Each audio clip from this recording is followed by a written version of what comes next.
Oh, who lives in a pineapple under the sea? SpongeBob SquarePants. Hello YouTube, this is Chilton Game 44 here, and today I want to review this new SpongeBob SquarePants movie that came out just a month ago, really. Well, it came out later in December. Now, I really do want to talk about it, and I gotta say, it was pretty interesting.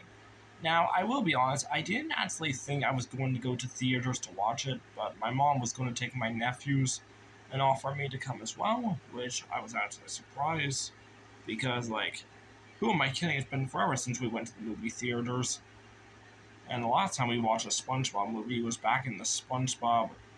Well, that was the second movie, Sponge Out of Water. That was like over a decade ago. So yeah. Anyway, I gotta say, I was actually have no plans to watch the movie, but when I got the opportunity to, I decided so. We went around noon, which was perfect.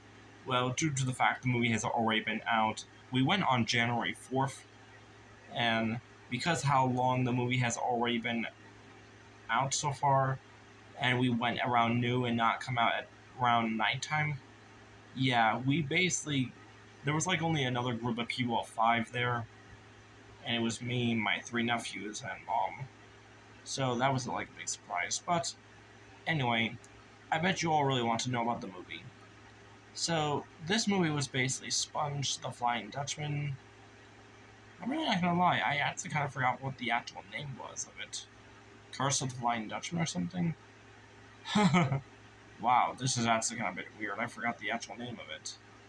But in some way, I guess I can't really be kind of surprised though for the reason why. Okay, you see. Now, what is my opinion about this movie though to be showing? Well, let's get into it. It opens up into the seas where we see a pirate that basically he's going back and forth sliding on the floor as he's sitting with his chair and everything. And he had enough after like a couple times trying to explain a story.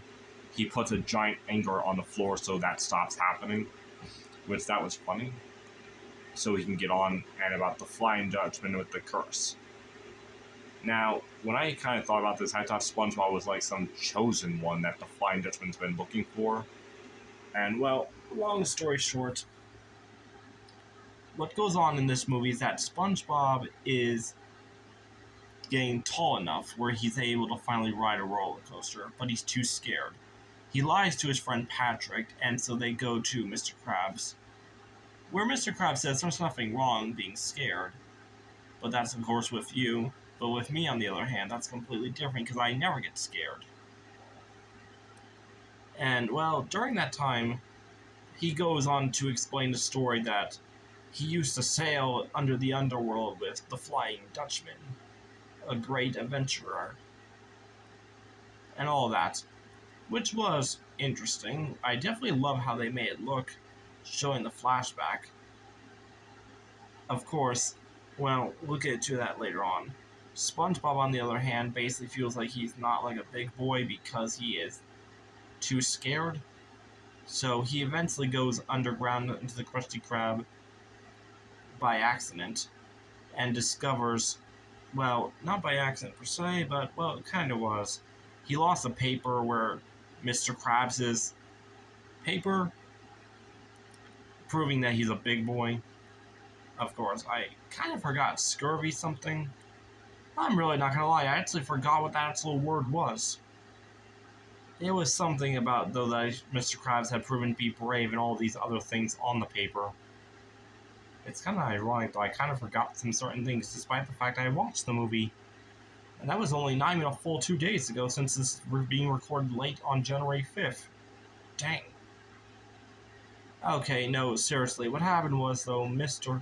SpongeBob and Patrick go into the basement where they find a whole entire collection, which I will admit was pretty cool, of pirate stuff that Mr. Krabs has. And eventually they find what Mr. Krabs described in his flashback, the horn to summon the Flying Dutchman. SpongeBob blows it, and the Flying Dutchman is summoned, along with a couple new pirate characters. Of course, really, there's just only, most of them are just background characters, and only one is really a natural character. which I kind of like the fact that he's able to use his eye and turn into like a long telescope to see. He was actually fun, but kind of a bit annoying at the same time. Now, nonetheless, the Flying Dutchman realized this is the one he's been looking for to finally break his curse, as this is what the Flying Dutchman in the beginning of the movie from the pirate saying, "Can the Flying Dutchman break his curse?" And what happens is that he takes SpongeBob and Patrick with him to the underworld. Mr. Krabs finds out, and he takes Squidward and Gary to the underworld as well, but they have to go through a different pathway to get to the underworld. So it's kind of like a race. So to make things quick, Mr. Krabs, Squidward, and Gary go to high school on a basically in their own car. And what happened was, it was kind of funny. They went through like a wave of students, like it was an actual wave driving over them, and the students were all like being waves. And eventually they got into the gym room where the gym coach recognized Squidward and they were throwing volleyballs at him.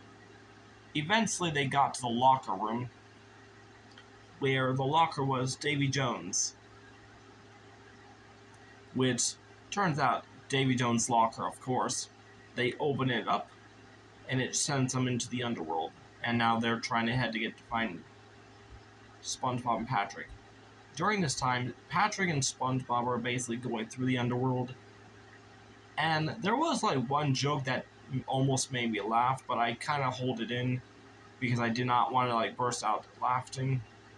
Because I was just like, oh my goodness. Because I was just surprised they did that.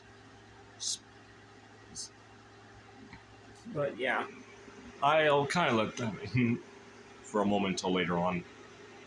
Now, eventually, SpongeBob, Patrick, the Flying Dutchman, they're all kind of like going through the underworld a bit, which is basically a river and going through some sea monsters, which was creative. But eventually they make it to the island where the top is a Flying Dutchman rock statue head. And it's kind of like all just jokes and everything going through. And it was kind of funny where they eventually kind of sort of break the fourth wall, where they needed Sandy just to be called in, because we haven't enough Sandy time or anything. So yeah, would have been nice if they also had included Plankton a bit more. But, yeah. Eventually, though, all the characters do eventually get up when they get to the very top of the island. And it turns out the truth was Mr. Krabs lied. He was a fry cook as well, and a blur boy. Bubble blur. Sorry, I got that word wrong for a mistake. But no, seriously. It turns out he lied about his backstory. He did summon the Flying Dutchman, but he chickened out and left shortly after coming to the underworld. And SpongeBob, regardless, wants to prove the fact he's still able to, and that whole entire certificate thing was nothing more but a kid's menu. Now, eventually what happened was the Flying Dutchman tricked SpongeBob to finally fulfilling what he wanted, to break the curse. SpongeBob did not know what he was doing with breaking a curse, although it technically was not actually breaking a curse, it was technically transferring the curse. SpongeBob became the new Flying Dutchman along with Mr. Krabs since he grabbed onto SpongeBob at the last moment. And the Flying Dutchman becomes a real-life human and said 500 years. Which I will admit, right before he said 500 years, I thought he was just going to say forever or thousands of years or something. Yeah, but it turns out the Flying Dutchman went up to shore and went up to a beach area, which this did technically bring up a fact, though, I just realized. Since the Flying Dutchman had to basically find someone to transfer the curse to, when you think about it for a minute, for the last 500 years, this means he had been tricked 500 years ago to be tricked to break someone else's curse and become the new Flying Dutchman while the other person was free. I mean, I'm not gonna lie, I'm kind of curious to know a little bit more about that. But nonetheless, we've seen the Flying Dutchman still wearing his pirate outfit, except now he's wearing a pair of swimming trunks. and having fun. Eventually, the two spirits, Mr. Krabs and SpongeBob, Mr. Krabs and Plankton are able to go up into the surface to grab the horn and break it, because it's explained if it's destroyed before sunset, the course is reversed back to the Flying Dutchman and the two become human again. Well, sea creatures again, but you get what I mean. There's this whole entire montage of them basically going on a roller coaster, and they use a few bubbles and SpongeBob conquers his fear of the roller coaster, and luckily they're able to break it because the sun decided to quickly rise back up again for a quick moment when it was already down, which that was just straight out cartoon logic. But yeah, when that happens, the Flying Dutchman is back on the ship, and now is basically the one who is scrubbing the dishes, while his crewmates are now the one running the ship. And everyone else is back home except for Squidward. SpongeBob is now a big boy, and Mr. Krabs and him, yeah, definitely are doing good. Except for Squidward, who is still in the underworld. Although, to be fair, that's kind of his fault for hiding in an egg when everyone was leaving. Okay, yeah. I'm surprised I kind of forgot some certain words, but honestly, I guess that's kind of like the point. Like, I really was not into this. Like, believe it or not, this movie was kind of like different from the Plankton movie. Like, instead of like the Plankton movie was like it felt like a very long SpongeBob episode. Here, it kind of felt like a very long SpongeBob episode, but also felt like a movie.